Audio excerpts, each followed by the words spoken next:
Hello, I'm David Christman, and welcome back to Film Focus. Today, we'll be looking at Shame, directed by Steve McQueen, no, not the one you're thinking of, and starring Michael Fassbender.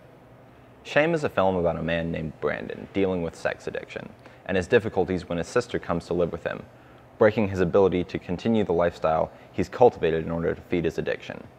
Actor Michael Fassbender might be familiar to some people as the actor who played Magneto in X-Men First Class, and if that film didn't convince you of his acting ability, Shame will. Fassbender's already won an award at the Venice Film Festival for his role, and the film has also won awards at several other festivals.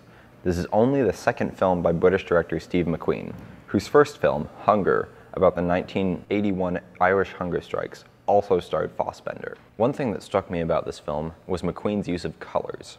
He uses the now quite familiar contrasting blue and orange color scheme that influences people towards being emotionally closed or open. What's different about Shame, though, is that almost all of it is in the blue side of the spectrum, making everything feel a little colder and less emotional. This means that when he does go for the orange filters, it's a huge effect, and the film can really change how you think about it. Shame is a very graphic film, fitting with the subject matter. In fact, it's been rated NC-17 due to its graphic nature, and as such will be screened much less. The president of Fox Searchlight, distributors of the film, said about the rating, "I think NC-17 is a badge of honor, not a scarlet letter. We believe it is time for the rating to become usable in a serious manner." I agree with him when it comes to this film. Even though there are many sex scenes, they're all in service of the story, and the eroticism is lacking because you know that you're watching a man essentially self-destructing. This film is very dark and not in a way that can be made fun of. If you're interested in going to see this film, be prepared for it mentally. This isn't one I'd recommend for everyone. It can be very hard to watch at times, and even in lighter moments, the tension that's built up doesn't go away completely. Despite the warning, Shame is still an excellent film and quite the experience.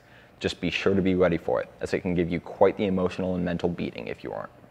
Even though it's very cliche, Shame is a film that you get out what you put into it. The film is a serious look at sex addiction, and it's unashamed about that. It's very graphic when it needs to be, but only when necessary. If you're ready for it, Shame can be an emotionally rewarding film, and something that you can take a lot from, but it isn't in any way a happy or nice movie. I'm sure some people will love Shame, but be prepared going in. Shame opened in theaters December 9th, yesterday, and will be out on DVD April next year.